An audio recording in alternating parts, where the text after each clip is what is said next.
अस्सलाम वालेकुम नाज़रीन, पल पल न्यूज के न्यूज रूम से मैं हूं आपके साथ नदीम अकरम। दोस्तों, लाल सागर में रेड अलर्ट जारी हो चुका है, जहां अमेरिका द्वारा अंसारुल्लाह ग्रुप के 10 हुतीस का कत्ले आम किया गया, जिसका वीडियो भी अब अमेरिका द्वारा सर्कुलेट कर दिया गया।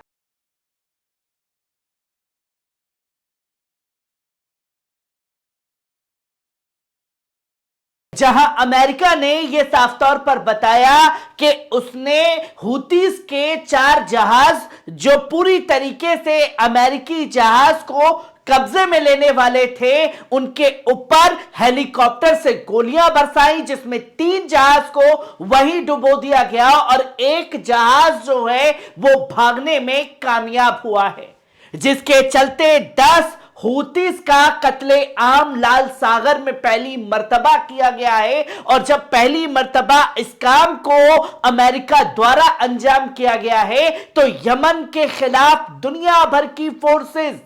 लाल सागर के पास जो है तैनात हो चुकी है। और जब यमन के खिलाफ तमाम फोर्सेस तैनात हो चुकी है, तो इसी बीच ईरान भी इस जंग में कूद गया है, जो तस्वीर अब साफ है कि वर्ल्ड वॉर 3 की तरफ यह जंग जो है बढ़ने जा रही है, जो कि आप इस वक्त साफ तौर पर स्क्रीन पर देख सकते हैं कि यमन ट्रेंड कर रहा है और 2,11,000 लोग जो हैं ट्वीट कर चुके हैं यमन को लेकर के, जिस तरीके की लाल सागर में जंग की तैयारी चल रही है। और लाल सागर में रेड अलर्ट जो है वो जारी कर दिया गया है। खुद इंटरनेशनल वेबसाइट ये दावा करने लगी है कि red alert in red Siya. Why Iran must join US lead naval alliance to protect critical sea lanes in the regions, जो कि साफ तौर पर यह बताया जा रहा है कि रेड अलर्ट जो है लाल सागर के अंदर जारी कर दिया गया है। और ऑफर जो है अमेरिका की तरफ से ईरान को दिया गया कि आप जो है ये जो तमाम देशों के इकट्ठे होकर के यमन के ऊपर चढ़ाई करने वाले हैं, इसके लिए आप अमेरिका को ज्वाइन करिए। और अमेरिका को करारा जवाब जो है ईरान की तरफ से भी दे दिया गया, जहां आपको बता दें कि 10 हुतीस का कत्ल जो है वो अमेरिका द्वारा किया गया, जिसका जानकारी लोगों के सामने आई। और फिर इसके बाद जब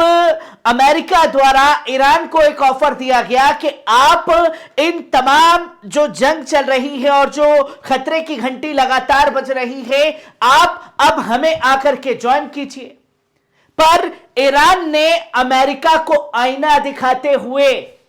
साफ तौर पर ईरान ने अपनी वर्शिप जो है वो लाल सागर के पास भेज दी है और उसे लाल सागर में पूरी तरीके से उतार दिया है। Iran IRIS Alborz warship has entered the Red Sea near Yemen,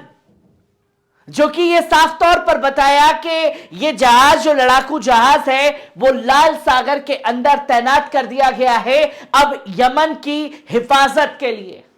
और यमन के लड़ाकों को, जियालों को बचाने के लिए जो है ईरान अब अपनी भूमिका अदा करने जा रहा है। और यह जानकारी किसी और ने नहीं बल्कि दुबई की शहजादी प्रिंसेस अल हिंद कासमी ने दी है और इंटरनेशनल मीडिया में इसका जिक्र जो है दुनिया के सामने है। और लोग जो हैं प्रिंसेस अल हिंद कासमी को भी घेरते हुए नजर आए, जहां लोगों ने यह साफ तौर पर कहा कि ईरान, यमन, हमास, हिजबुल्लाह तो अपनी भूमिका जरूर अदा कर रहा है, पर यूएई क्या कर रहा है कि नया साल मना रहा है, वो भी इजराइल के और अमेरिका के साथ मिलकर के। ये तमाम तस्वीरें जो हैं वो लोगों के सामने आई हैं और ईरान ने यह बड़ा कदम उठाया। और जब 10 अंसारुल्लाह ग्रुप के हुतीस की हत्या जो है कर दी गई अमेरिका द्वारा, तो अंसारुल्लाह ग्रुप की तरफ से भी जो मिलिट्री स्पोक पर्सन हैं उन्होंने साफ तौर पर कहा कि अमेरिका को इसका भारी कीमत चुकानी पड़ेगी। इजराइल भी इसकी कीमत चुकाएगा, जो कि साफ तौर पर कहा गया। The spoke person for the Yemeni arm force says the US will pay the price for killing 10 Ansarullah fighters. जो हमारे फाइटर्स को शहीद किया गया है, उसकी भारी कीमत जो है अमेरिका को अब चुकानी पड़ेगी, जो कि संदेश साफ तौर पर दिया गया, क्योंकि यह हमला अमेरिका की तरफ से इसलिए हुआ कि यमन डर के बैठ जाएगा, पर यमन ने साफ तौर पर कह दिया कि इसकी भारी कीमत अमेरिका अब चुकाएगा, जो कि साफ तौर पर संदेश दिया गया। पर जब अमेरिका की तरफ से इस तरीके की घटना को अंजाम दिया गया, ईरान ने अपने युद्धपोत जो हैं यमन की हिफाजत के लिए उतार दिए और यमन ने भी साफ तौर पर धमकी दे दी है। तो इस धमकी के बीच ब्रिटेन ने भी लाल सागर के पास अपने युद्धपोत को तैनात कर दिया है और यह ऐलान कर दिया है कि यूएस जो है इस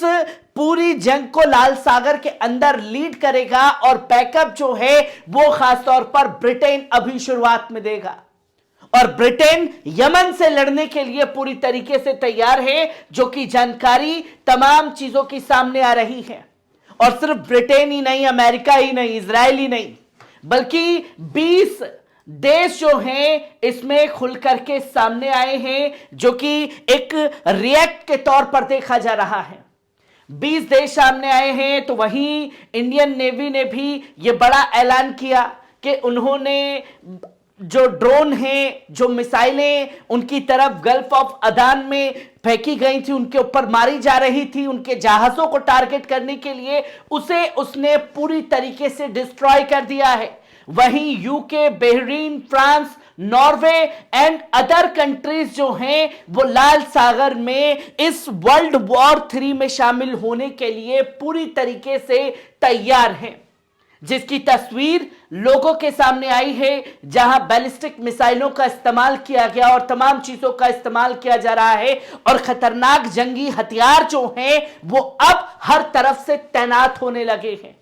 और ईरान का ऐसे में बड़ा कदम यमन के लिए उठाना एक साफ तौर पर संकेत है कि यह जंग अब महायुद्ध में तब्दील होने जा रही है। हर एक जानकारी को आपके साथ साझा करता रहूंगा। दीजिए इजाजत, शुक्रिया।